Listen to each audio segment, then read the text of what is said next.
Hello, everybody. Welcome to a very special playthrough of Pokemon Sapphire. Today I have with me my two good friends, Donald Trump and Joe Biden. What's up, boys?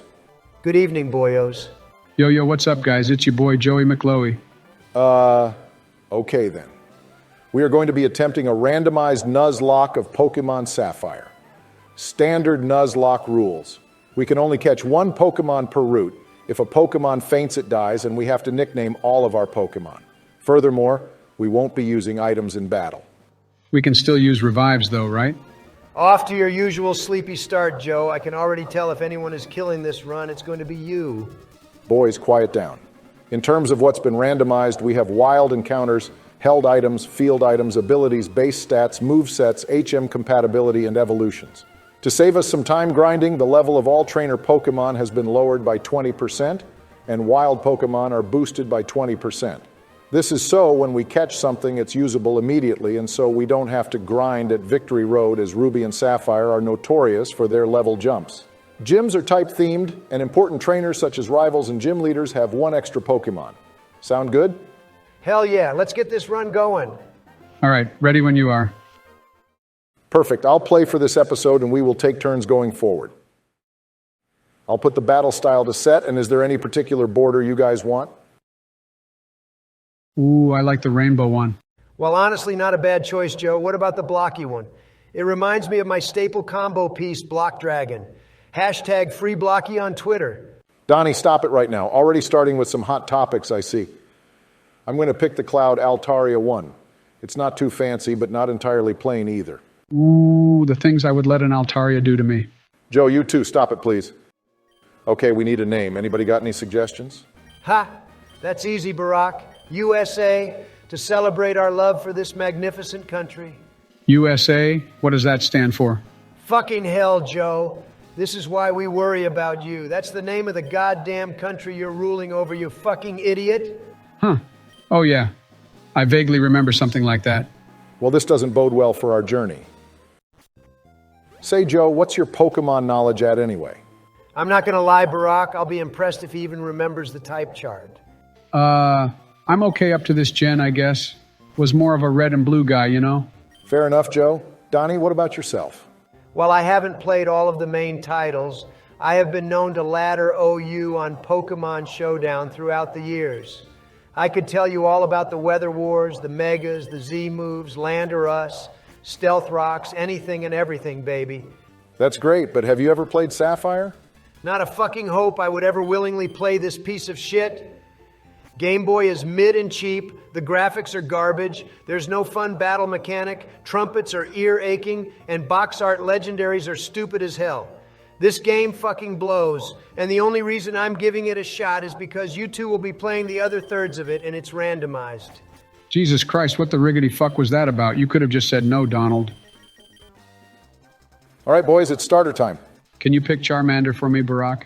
Do you know what randomized means, Joe? Lie noon, absolute fucking trash. Torkoal seems like a solid choice. Hey, yo, it's Pikachu.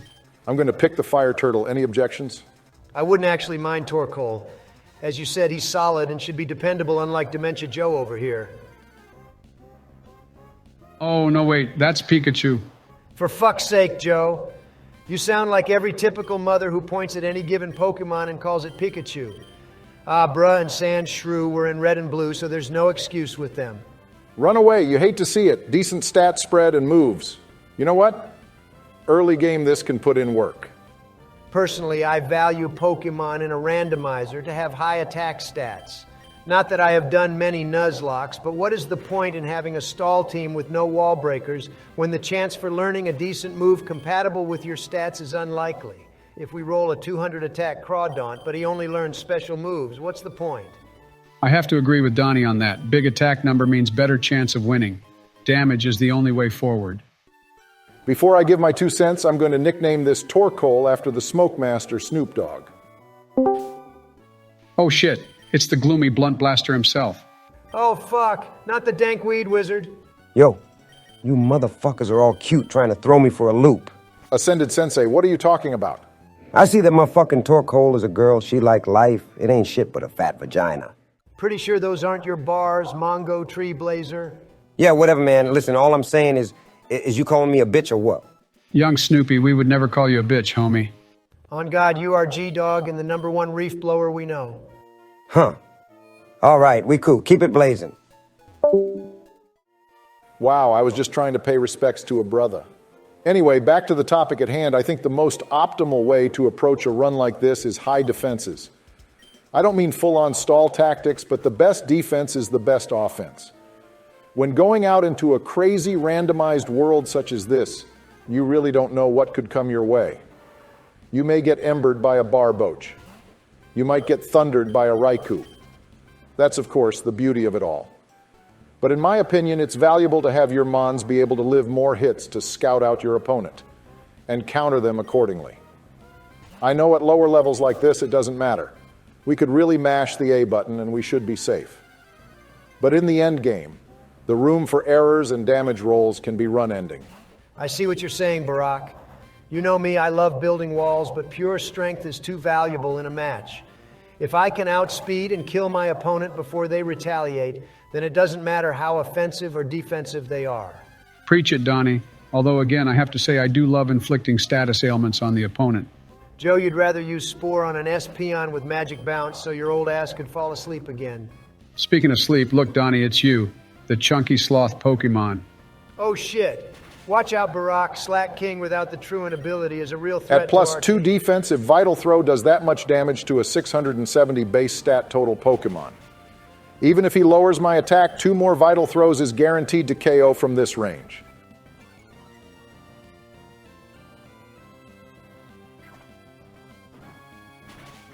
Holy shit. Donnie, I'm currently on a 49 Nuzlocke randomizer win streak. This is nothing new to me.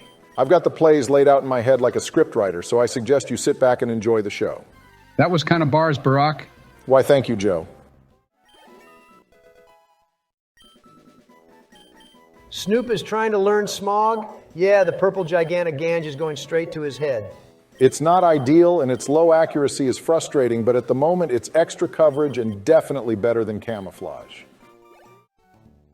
Poison in the overworld can't kill you in this game, right? It definitely can, Joe. Don't take the risk. Heal however much you want outside of battle.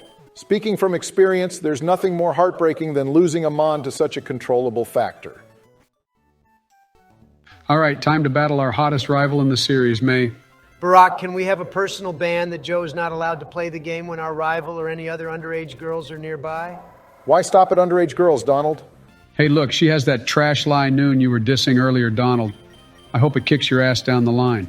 I swear to God, Joe, if I ever lose a Pokemon to a Linoon ever in my rich and powerful life, I will exile myself to the farthest corner of the earth and torture myself with plastic spoons. I'm kind of curious as to what you mean by that, but let's just be glad we got through that fight with no issues. I wouldn't say no trouble, Barack. That double slap did a number on you. I can see it messing up Donald in the future. I can't wait. Shut the fuck up, Joe. I'll sacrifice any Pokemon you catch just to spite you. Your dusty Cheeto-looking ass better stay away from my pocket monsters. Yeah, Donald, you Oranguru-looking fuck, we need to work together in order to win this challenge. All right, fine. I'll play nice, you sons of bitches. Say, while we have a bit of downtime, how about we shout out the channel these videos are getting uploaded to? That's a fair point, Donnie. Make sure you subscribe to Game Producer 6.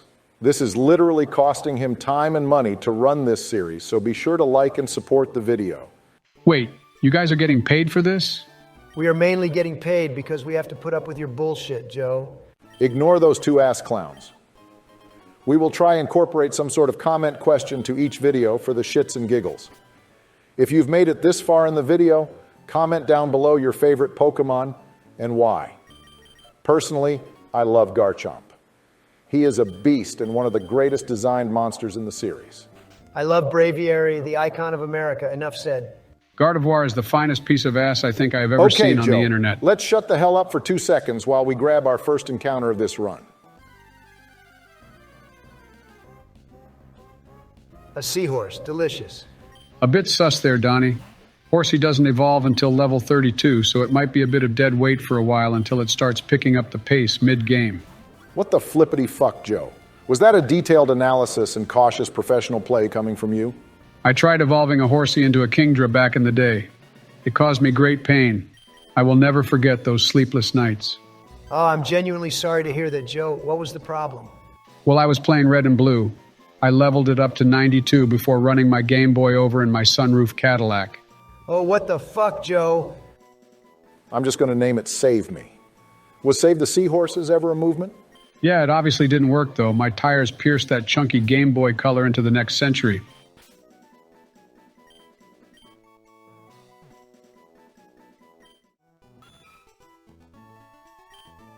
You know what? This horsey doesn't seem half bad. Its moveset has a bit of synergy with Torkoal. Not a bad catch, I must say. Please give us Donald that roach balloon, motherfucker. Ha! Serves you right, Sleepy Joe. Another level 32 water evolution. Ice types are a big risk on their own, but as part of a dual type, the stab should come in handy. The wider the type coverage, the better. So I can only hope that its moves make up for what it lacks in firepower. I'm going to go for Smog. It's probably going to miss 2 times, then land and poison the foe at the same time. That should be enough for 1 Pokeball. Come on, Barack. Playing with knowledge is a smart choice, I'll give you that. But straight up, predicting the luck elements is never a reliable strategy. You can't expect things to go exactly your way, given how random some of these odds are.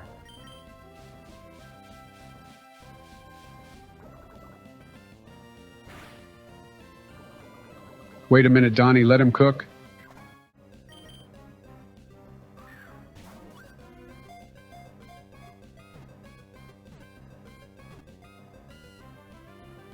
What the fuck? This is Pokemon, boys.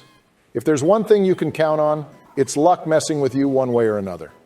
I've gotten ass blasted so many times I start to see the coin flips land as I play. Sugoi. Anyways, I'm naming this Spheal after the Yugi tuber D. Zeef. Great videos to stick on in the background while you're playing a game or mindlessly editing your own YouTube videos. Now, Intimidate is a fantastic ability. Whether it be singles or doubles, that ability can shut down even the strongest of attackers from any region. It allows relatively worthless Pokemon to become gods in their own right. Look what it did for Hitmontop, for crying out loud. Barack, what are you doing? You only have 1 Pokeball. Don't tell me you're going to attempt another capture with just a singular ball left. Another water type. This will make the RNG manipulation even harder. The what now? Okay, if I can get Torkoal down to 13 HP with Tentacruel's water spout, that should give me the perfect seed for catching this thing. I know Fire Blast will at least bring me down to 29 when it lands it, of course, but the water spout roll is hard to call. Smog and Vital Throw combo should give me the perfect yellow health range. Joe, what the fuck is this cryptic manifest bullshit he's spouting? I have no idea, Donnie. I want to say let him cook, but I'm kind of shitting my pants here a little. I'm afraid Freddy Fazbear is going to come out from under my bed again and murder me like an innocent child. Again? Joe, what the piss, and leave that brown creepy ass bastard out of this.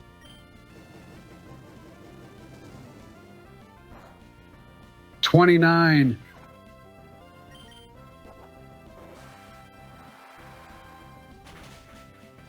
Well, I'll be fucked. The ball's only going to shake 3 times now before he breaks out. What a load of dog diddly shit.